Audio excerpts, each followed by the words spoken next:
Good morning, my dear students. This is Sunny Kumar Gupta from Student Guideline channel.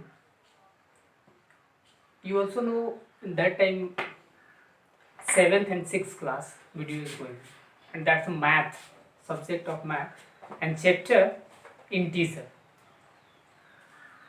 Integer chapter is going on, and including 6th class and 7th class. यानी हम जो अभी class जो कर रहे हैं उस क्लास में आपको इंटीजर चैप्टर का आपको 6 का और 7th का दोनों के लिए आपको मिल रहा है, दोनों क्लास के लिए मिल रहा है। तो उसको जो कल के क्लास में जो था हम लोग डिस्कस किए थे इंटीजर के बारे में, and that's the first topic is properties of addition on integer, and that's today's our topic is properties of subtraction on integer. यानी आज हम पढ़ेंगे प्रॉपर्टीज सब्ट्रैक्शन का, और इसके पहले पढ़े थे प्रॉपर्टीज एडिशन का। Is that clear?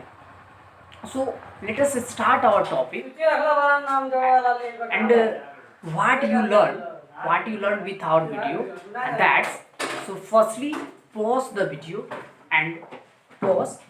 and write the content what you read in that chapter.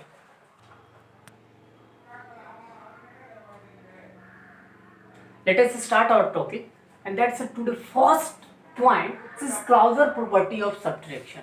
It means Clauser property of subtraction says how to subtract with the help of integer. Okay, तो यहाँ पे first point हम क्या देखते हैं? First point देखते हैं आपको closure property. It means we have also read that points closure property when read a 6th class whole number chapter. जब होल नंबर का चैप्टर जब हम रीड कर रहे थे उस समय भी आपको ये प्रॉपर्टीज मिले थे, लेकिन वो होल नंबर का प्रॉपर्टीज था. And but that time we have read in integer, यानी हम अभी इंटीजर में पढ़ेंगे तो उसका प्रॉपर्टीज क्या होता है वो पढ़ेंगे. तो फर्स्ट में था क्लाउजर प्रॉपर्टी. क्लाउजर प्रॉपर्टी में आपको क्या है कि यदि ए दिया है और बी दिया है, ठीक है, ए को बी से माइनस करेंगे तो हमेशा उसका इंटीजर निकलेगा. जैसे एग्जांपल देखते हैं आपको, यानी if A and B are any two integer, यदि ए और बी कोई टू इंटीजर्स है, ठीक है, जब इंटीजर है तो उसको बनेगा कैसे? a minus B. मान लीजिए a माइनस बी का फॉर्म है तो उसका आंसर जो आएगा वो हमेशा इंटीजर आएगा. Is that clear?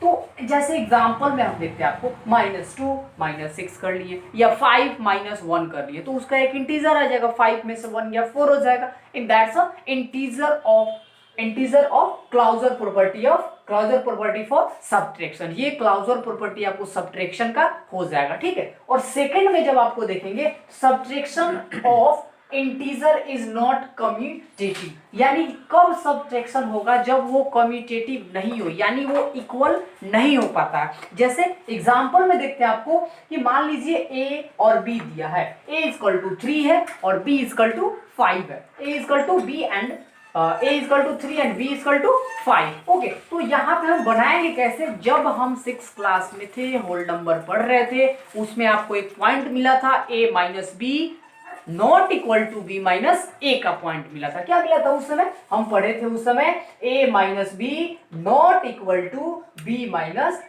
यानी a को b से जब करेंगे तो b को a से जब माइनस करेंगे तो वो इक्वल नहीं होगा. सेम कंडीशन है. जैसे इसको देख लेते हैं, या पहले यहाँ पे एग्जांपल देखते हैं. मान लीजिए यहाँ पे a = 9 दिया और b = 6 दिया, ठीक है, तो यहाँ पे आया 3. लेकिन यहाँ पे अगर इसको करेंगे तो आपको b = 6 और ये यहाँ पे क्या हो गया? जैसे 9 हो गया. तो ये इसका आंसर क्या है आपको? -3, जो कि इसके इक्वल टू नहीं है. यानी वही फॉर्मेट यहाँ भी फॉलो करता है. जैसे a = 3 है और b = क्या है? 5 है. मान लीजिए a - b लिखे और a + -b लिखे, तो ये इसका आंसर मान लीजिए -3 से 5 गया, -2 आ गया, इसका भी हो गया -2 आ गया, ये इक्वल है. लेकिन -3 से जब इसको वही वैल्यू पुट कर देते हैं b - a पे करेंगे तो आपका जो आंसर आएगा क्या हो जाएगा? 2 हो जाएगा. लेकिन यहाँ पे क्या आया? -2 है. So that's not equal. It means subtraction for integer is not commutative, यानी जो सब्ट्रैक्शन जो इंटीजर का करते हैं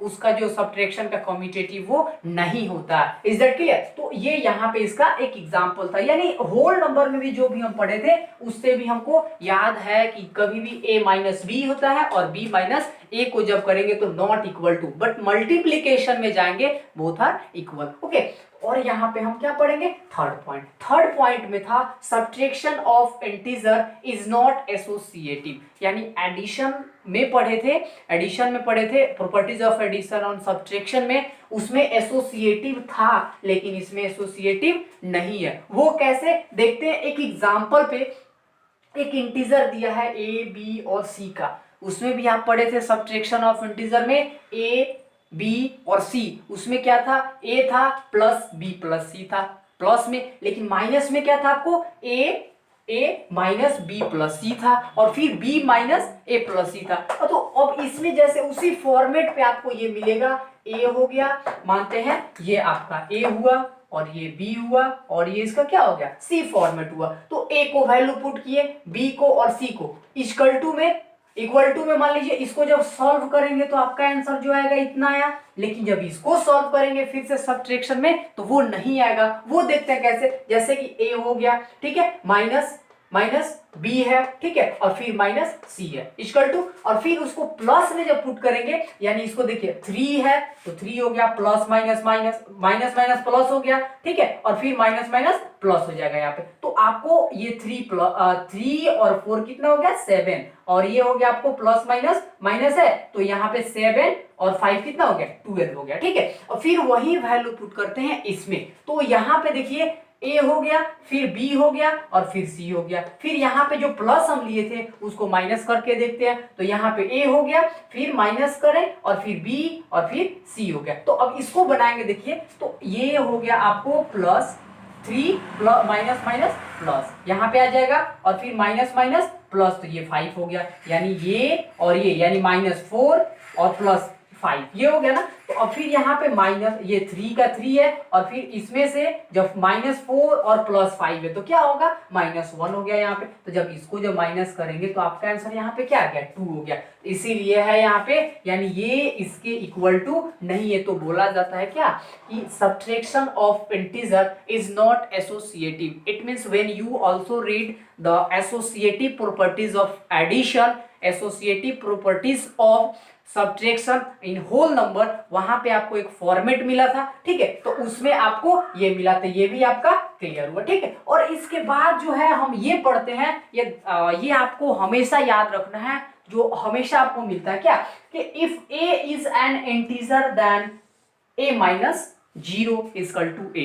कभी भी कोई इंटीजर अगर दिया रहे उसमें से 0 को माइनस करते हैं तो आपका आंसर हमेशा क्या आता है? 0 आता है, ठीक है। जैसे एग्जांपल आपको देख ले कि 8 माइनस 0 इक्वल टू 8 होता है। तो ऐसे आपको कभी भी क्वेश्चन यानी फिल इन द ब्लैंक्स में पूछेगा फाइंड द सब्ट्रैक्शन, यानी सब्ट्रैक्शन जैसे पूछेगा क्वेश्चन इसी के फॉर्मेट पे दे देगा, कुछ भी दे सकता है। जैसे कि मान लीजिए यहाँ पे 8 प्लस दे दिया और फिर -9 दे दिया और यहाँ पे दे दिया 1 दिया, क्या ये इक्वल टू है या नहीं है? तो जब हम इसको बनाएंगे तो मान लीजिए 8 हो गया ये और ये प्लस माइनस हो गया, ठीक है, तो -9 हो गया इक्वल टू 1 है। तो अब इसको जब इससे जब बराबर करेंगे 8 में से 9 नहीं जाएगा तो -1 और 1 आ गया, यानी ये कम्यूटेटिव नहीं है। तो ये इसका फॉर्मेट है, ठीक है। तो आप आज का क्लास में बस हम इतना पढ़ेंगे। आपको पहले भी बताया जा चुका है कि हमारा जो पार्ट बाय पार्ट जो वीडियो रहेगा एकदम छोटे छोटे पार्ट में रहेगा, जैसे आप क्लास में पढ़ते हैं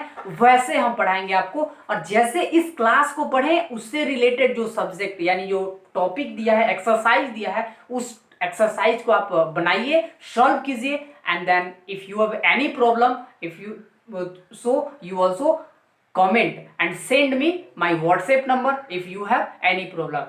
And firstly you keep stay home and save your life. फिर मिलते हैं आपको नेक्स्ट क्लास में। तब तक के लिए मेरे चैनल के द्वारा आप वीडियो को देखते रहें, लाइक करें, शेयर करें, कमेंट करें और बेल आइकन को जरूर दबाएं ताकि आपको सभी हमारे वीडियोस आप तक पहुंचते रहे। Thank you.